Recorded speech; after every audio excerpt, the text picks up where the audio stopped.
또 이거 아멘을 까먹은가 보네요. 어? 아멘은 자주 할수록 좋은 거예요. 어?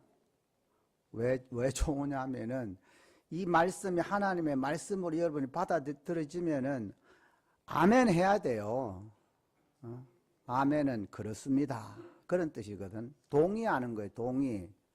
동의를 안 하고 그냥 가만히 있으면은 내가 멋쩍잖아. 그죠? 네. 김동봉 장로님같이 저렇게 아멘을 크게 하셔야 돼요.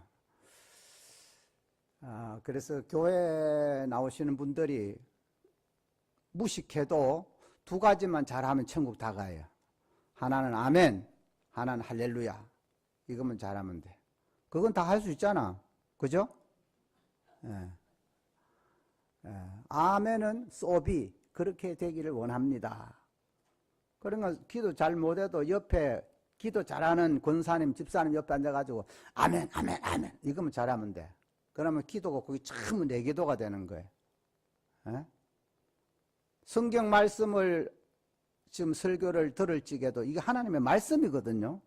그 말씀에 그 말씀이 맞다 하면은 아멘, 아멘이 나와야 되는 거예요. 어? 자다가 뿌리면 이거는 오나 마나야 안 된단 말이에요.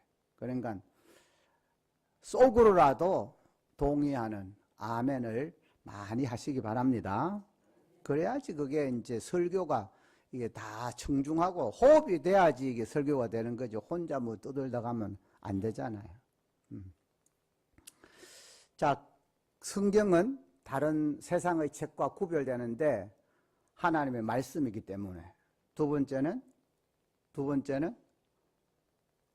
구원의 책이기 때문에 다른 책은 구원의 책이 아니에요. 전부 흥미, 재밌는 거 뭐 그런 이야기지 구원을 이루게 해줄 수 있는 말씀은 성경밖에는 없다. 성경밖에는 없다. 믿으시면 아멘. 네. 구원의 책인데 왜 그러면 인간이 구원이 필요하게 되었나? 이걸 우리는 알아야 되겠죠. 죄 때문입니다. 맨 처음에 하나님이 아담과 하와를 만들어 놓고 난 사실 밑에 가서 좀 여러분과 더 가깝게 해서 그렇게 했으면 좋겠는데 밑에 마이크가 안 나온다잖아요. 그래서 위에서 지금 하니까 내 스타일하고는 잘 안 맞아요. 나는 왔다 갔다 하면서 이렇게 보면서 해야 되는데 이게 딱 고정되어 있으니까 좀 그래요. 자, 그런데 하나님께서 우리 인간을 맨 처음에 에덴 동산에 아담을 맨 처음에 만들었잖아요. 그렇죠? 남자를 먼저 만들었어요. 남자를.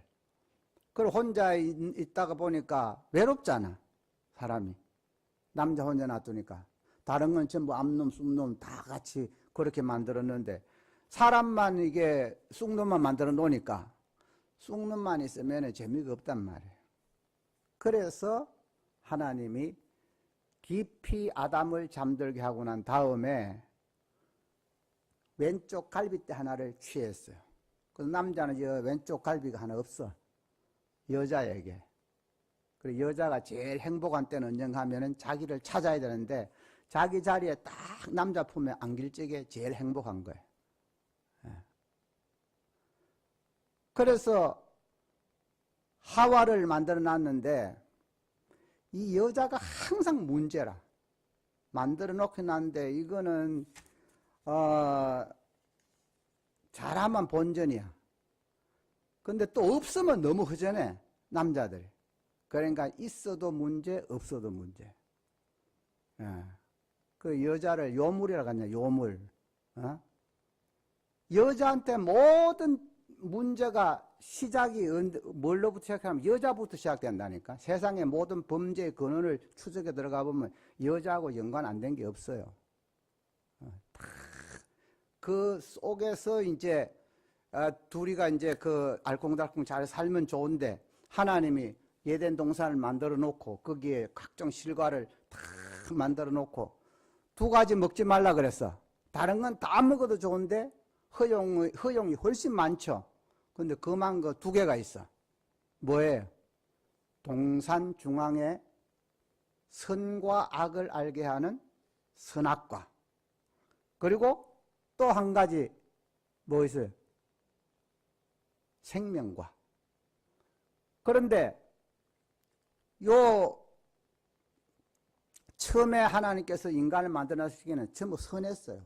아주 하나님 말도 잘 듣고 했는데, 문제는 요 사탄이가 뱀의 형체를 해가지고 하와에게 나타나가지고 살살살살 꼬시긴 거야.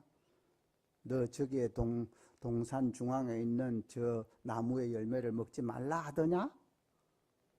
요게 질문도 보면 교묘하게 한 거예요. 먹으라 하더냐 이렇게 묻지 않고 먹지 말라 하더냐 이렇게 하니까 아니 고개를 끄덕끄덕 하고 이렇게 해야 되는데 여기에서 문제가 생긴 거예요. 그러니까 살살살 꼬시니까 너 그거 하나님이 왜 먹지 말라 한지 알아?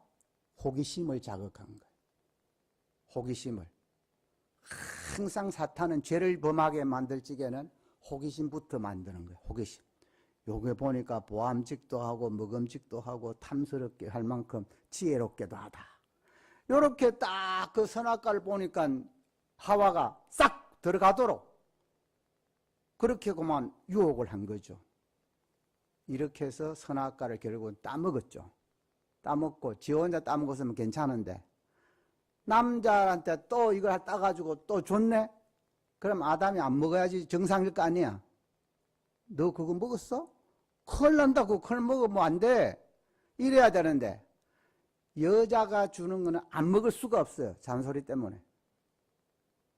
그래서 이걸 한 입 베어가지고 딱 물었는데 하나님이 딱 보니까 큰일 났거든. 아담아 부르니까 깜짝 놀란 거예요. 그래서 빨리 넘긴다고 넘겼는데 이게 딱 걸려버렸잖아요. 그 남자한테만 요게 톡 튀나온 게 있지. 요게 아담스 애플이라 그래요. 학명으로 의사들이. 톡 튀나온 거는 여자들은 없어. 여자들은 미리 다 먹었기 때문에 없고 남자들만 요게 톡 튀나온 게 있는 거야. 그래서 그때부터 뭐가 들어왔느냐? 죄가 들어온 거예요. 죄가 들어옴으로써 파괴가 일어났어요. 죄가 들어오면은 한번 생각해 봐요. 나와 가장 가까운 친구 혹은 정말로 뭐 남녀간이라도 괜찮고 이성간에도 괜찮은데 동성간도 괜찮은데 정말로 좋은 친구인데 저 상대방이 모르는 것을 내가 했어. 그러면은 그 친구를 만나는데 껄끄러워요? 안 껄끄러워요? 괜히 양심이 가슴이 벌떡벌떡 뛰고 하잖아요. 그거 보면은. 그렇죠. 죄가 그렇게 만드는 거예요. 죄가 우리를 두렵게 만드는 거예요. 두렵게. 그래서 그 죄로 인해서 우리 인간은 하나님과의 단절, 자신과의 단절, 자연과의 단절이 일어나게 된 거예요. 이게 비극입니다. 성경의 비극이. 그래서 이 비극적 사건을 하나님께서는 자기의 가장 창조물 중에서 피조물 중에서 가장 신뢰하고 걸작품인 인간에게서 인간을 잃어버리게 되었으니까 얼마나 애통하겠어요. 이것을 구제하기 위해 가지고 하나님은 세 가지 구원의 방법을 내놓았어요. 그게 로마서의 구조입니다. 로마서 1장에 보면은 하나님을 알만한 것이 너희 속에 있다 그랬어요. 그게 뭐겠어요? 하나님이 맨 처음에 아담을 만들 때에 흙을 빚어가지고 사람 모양을 만들어 놓고 그 코에다가 하고 루아흐 숨을 불어넣었다 그랬죠. 그래서 사람이 죽으면은 숨이 떨어지면 죽는 거예요. 왜? 하나님께서 그 속에다가 생기를 불어넣음으로써 생명이 되었다. 그렇게 말씀하고 있잖아요. 그래서 생명이 되어진 그 인간이 결국은 죄를 범함으로써 그 생명에 손상이 간 겁니다. 하나님과의 관계가 단절돼 버린 거예요. 죄가 있음으로써 하나님과 우리 사이에 죄가 있음으로써 그 관계가 끊어져 버렸다는 거예요. 이걸 회복하기 위해서 첫 번째로 하나님이 주신 것이 뭔가 하면은 율법 이전에 양심을 주셨어요. 양심의 방법을 주신 거예요. 양심과 자연. 자, 아무리 예수를 안 믿는 사람이라고 할지라도 남의 물건을 훔쳤다 혹은 남을 두들겨 팼다 죽였다, 양심에 자기 양심이 가책이 있어요 없어요? 없어요? 그게 하나님이 살아 계시다는 증거야. 그게 양심이 바로 하나님께서 주신 증거예요. 그래서 그 양심법을 주셨어요. 양심을 따라서 양심에 하나도 거리낌이 없이 만일 일생을 사는 사람이 있다고 하면은 그 사람은 죄로부터 자유할 수 있어요. 그런데 그런 사람이 있을까요? 그런 사람 없죠. 내 양심에 하나도 거리낌 없이 일생 동안 살아왔다, 그런 사람은 없어요. 응? 나는 십계명 다 지켰고 율법도 다 지켰다, 그런 사람도 있을 수도 없고. 그렇죠? 두 번째로 주신 법이, 구원의 방편으로 주신 법이 율법이에요. 율법은 구약에 보면은 대표적으로는 십계명, 그리고 613가지의 법이 율법이 있어요. 뭐뭐 하라, 뭐뭐 하지 마라. 613가지의 법이 있는데 그 법을 다 지킬 수 있는 사람이 있겠습니까? 없겠습니까? 십계명도 다 못 지켜요. 10가지 계명 다 지키면 살았어요? 못 지킵니다. 십계명에는 도둑질하지 말라, 간음하지 말라 그랬는데 예수님은 그것을 더 확대 해석해가지고 남의 여자를 보고 음욕을 품는 자마다 이미 마음에 간음했다 그랬어요. 그 마음에 그런 생각까지도 죄라고 생각을 하면은 그게 자유로울 수 있습니까? 없어요. 양심도 없고 양심으로도 안 되고 율법으로도 안 된다. 그래서 하나님이 최종적으로 내리신 법이 뭔가 하면, 구원의 방법이 뭔가 하면은 믿음의 법을 주셨어요. 이신칭의입니다. 예수님이 이 땅에 오셨다 그러지만은 실질적으로는 하나님 자신입니다. 하나님 자신이 이 땅에 오셔서 자기가 세워놓은 그 법을, 죄가 이 땅에 있도록 만들어 생겨난 그 법을 집행을 하려고 하면은 모든 사람이 죄를 범했기 때문에 천국 갈 사람이 하나도 없는 거예요. 그래서 이 방법을 하나님께서는 십자가의 방법으로 해결해 주셨다. 자기의 모든 과거, 현재 인류의 모든 죄를 전부 몽땅거려 가지고 그걸 자기 자신이 십자가 위에서 대신 지고 죽은 겁니다. 믿으십니까? 이게 이제 복음이죠. 이렇게 쉬운 방법을 우리에게 주신 것이 바로 복음이에요. 복된 소식이라는 거죠. 우리 인간이 어떤 방법으로도 구원을 얻을 수 있는 방법이 없었는데 바로 예수 그리스도라고 하는 자기의 독생자, 자기 자신이 이 땅에 오셔가지고 그 죄를 몽땅 짊어지고 돌아가셨다.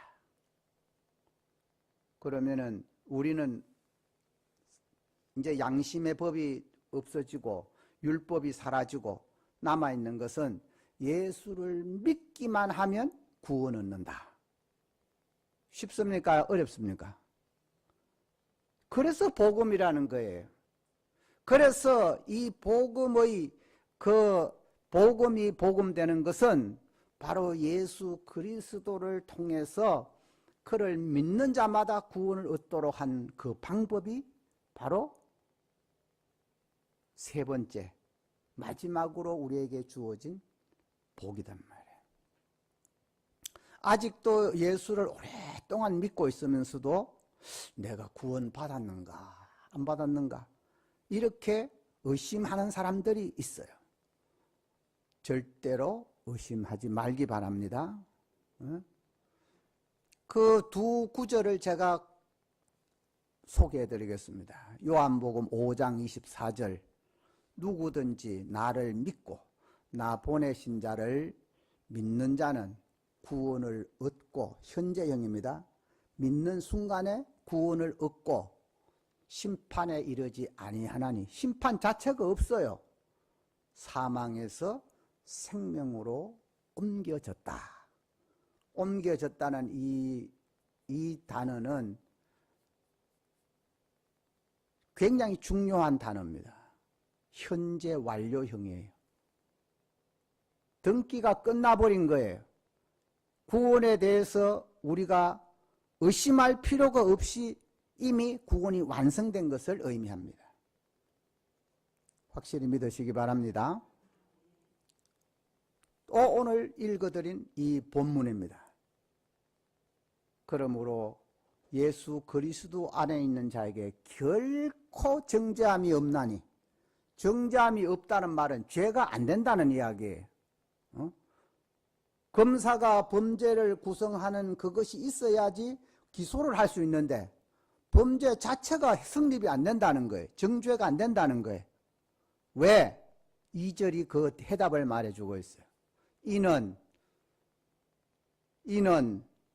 그리스도 예수 안에 있는 생명의 성령의 법이, 요 대비됩니다.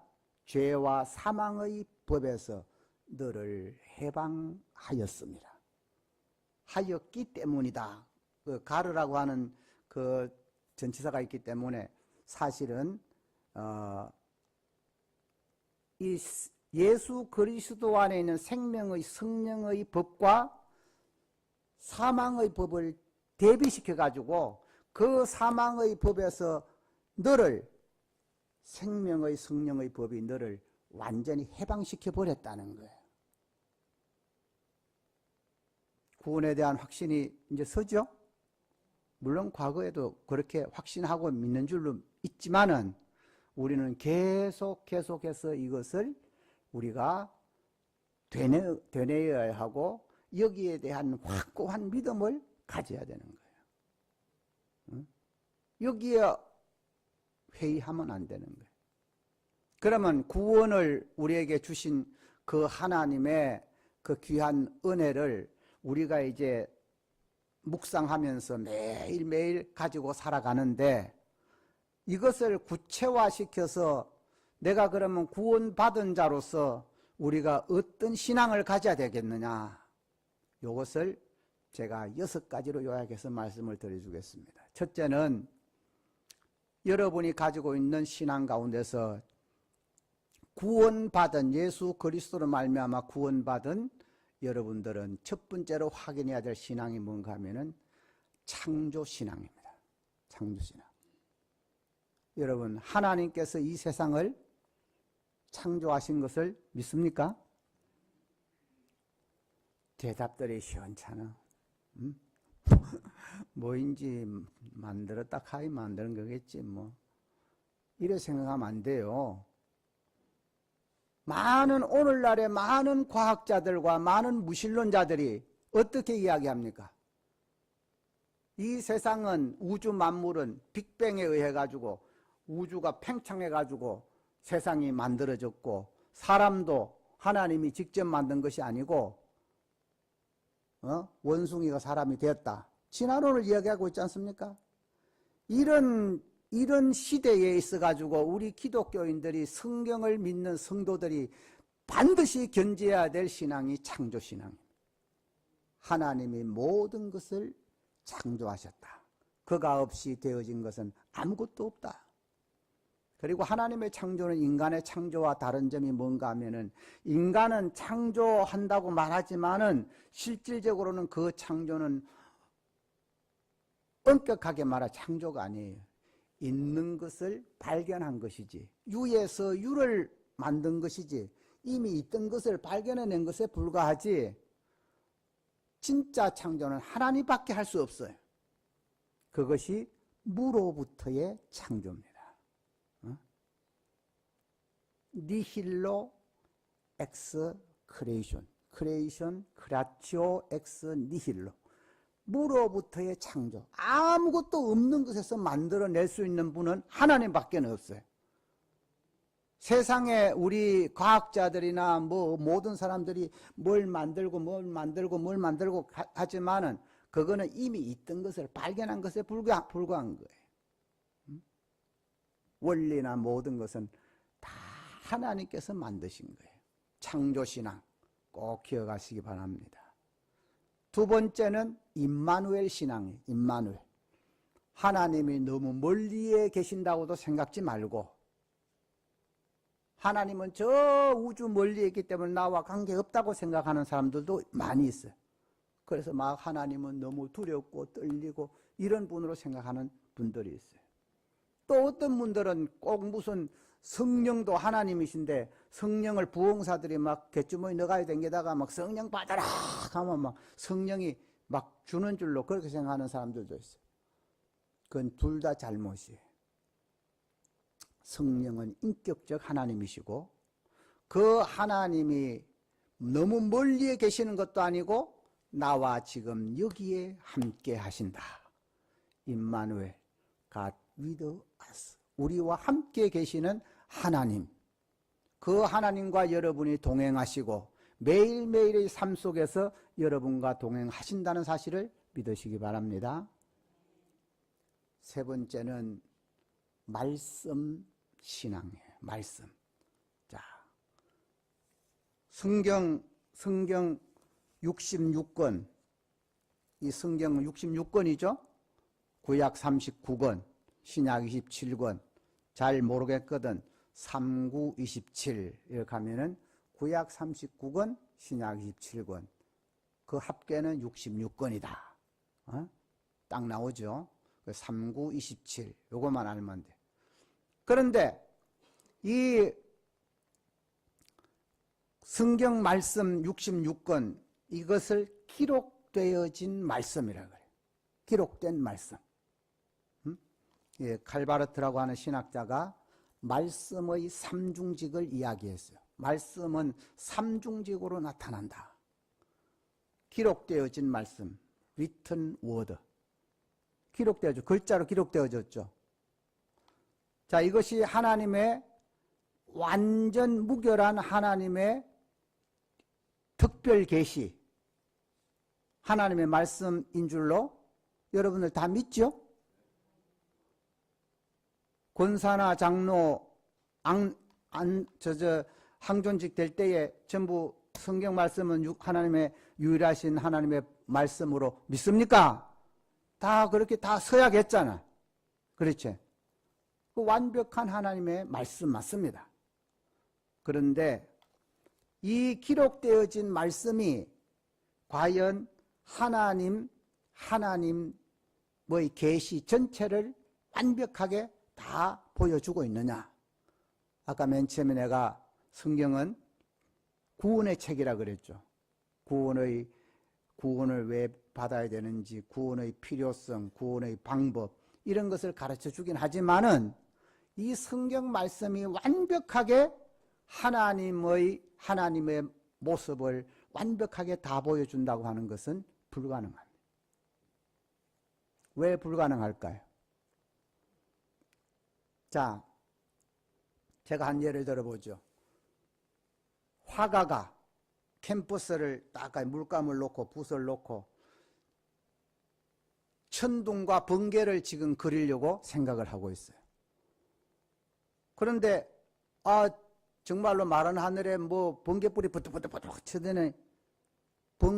번개가 먼저 치죠. 소리가 먼저 나요? 번개가 먼저 쳐요? 번개가 먼저 치죠. 그래 번개가 푹 쳤어. 이걸 캠퍼스에 그리려고 하니까 뭐 전기 표시같이 막 이렇게 뭐 그릴 수밖에 없겠죠.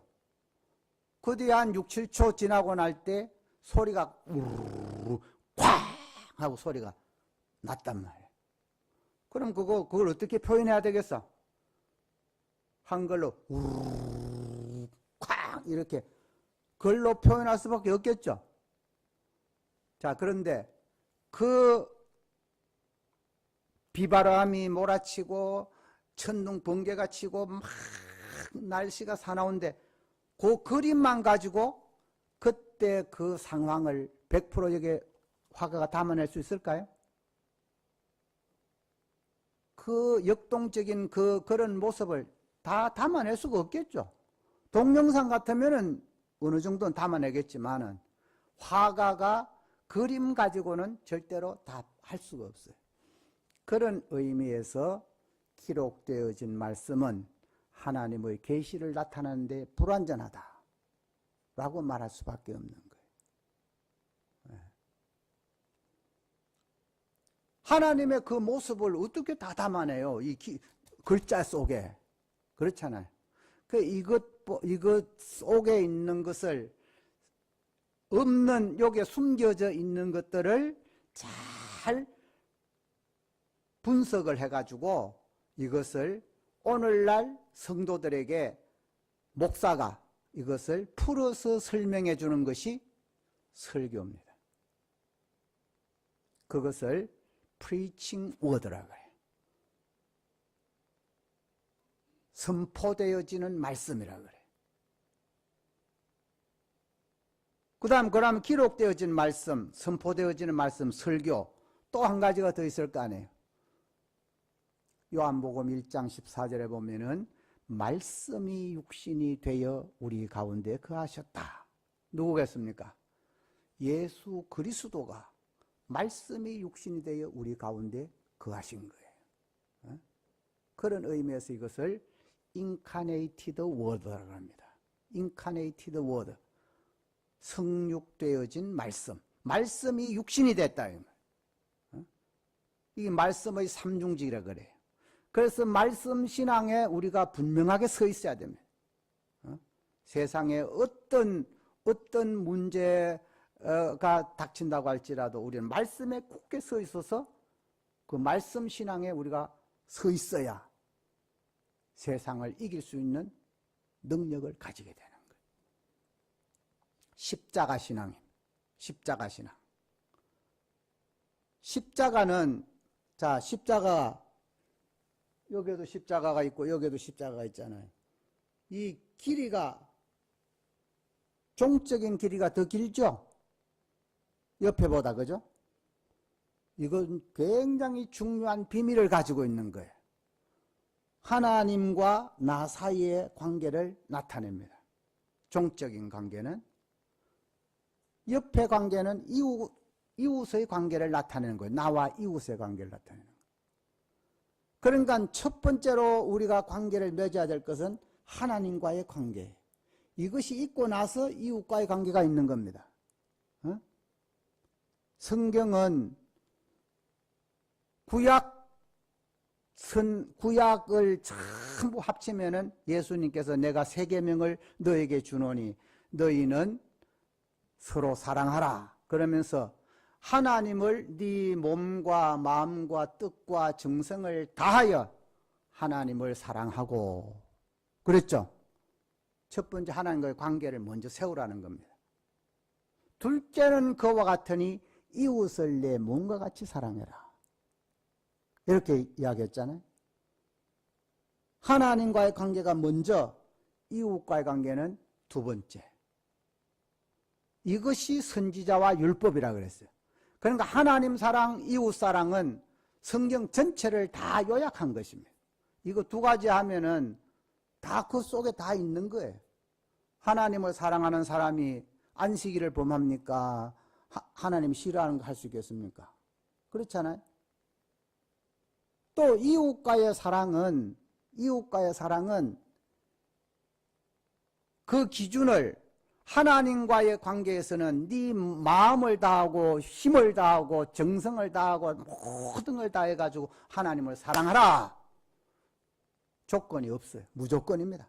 왜? 하나님이 우리를 무조건 사랑했기 때문에 우리도 무조건적으로 하나님을 사랑해야 되는 거예요. 여기 조건이 없어요. 부자가 됐기 때문에 내가 뭐 명예가 올라가기 때문에 자식이 잘 되기 때문에 그래서 하나님을 사랑한 것이 아니고 하나님은 무조건적인 사랑을 해야 될 대상이에요. 아멘? 내 이야기를 지금 따라오고 있죠? 자, 하나님 사랑은 무조건적이에요. 그런데 이웃에 대한 사랑은 기준이 그렇게 하지 않습니다. 무조건 아니에요. 어떤 분은 예수 믿는 사람은 남에게 무조건 베풀어야 되고 다 줘야 되고 자기를 희생해야 되고 이렇게 생각하는데 그거 아닙니다. 기준은 자기 몸이에요. 내가 배고프면은 그 상대도 배고픈 줄 알고 내가 요거도 먹을 때 기분 나쁘면 다른 사람도 요거도 먹으면 기분 나쁜 줄 알고 자기에게 그 기준을 세우라는 거예요.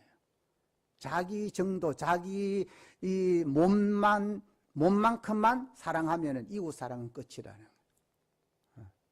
기준이 분명합니다. 하나님 사랑은 무조건, 이웃 사랑은 자기 몸, 자기와 같은 그런 마음으로 하면은 이웃 사랑은 끝이에요. 이 두 가지만 하면은 성경을 다 이룬 거예요. 어거스틴은 유명한 말을 했는데 하나님을 사랑하라 그리고 네 멋대로 해라. 유명한 말이죠.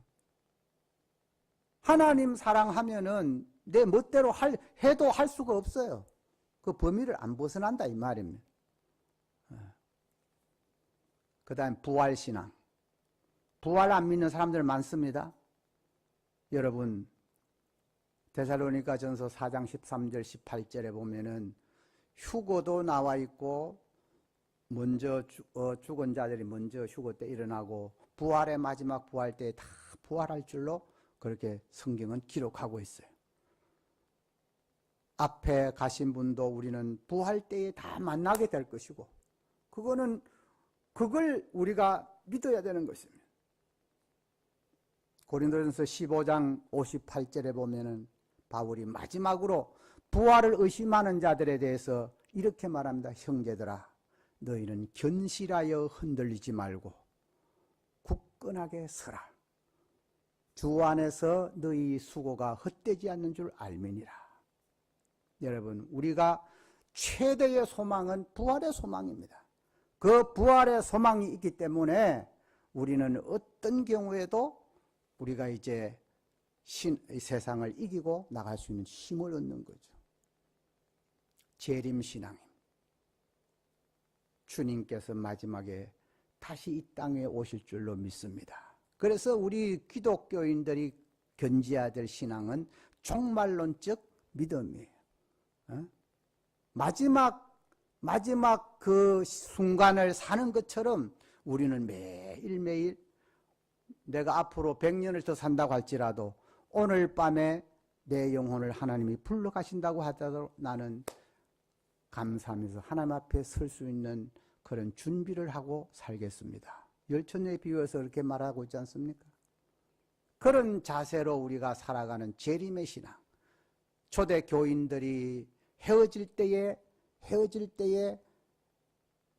나누었던 인사가 마라나타입니다. 마라나타.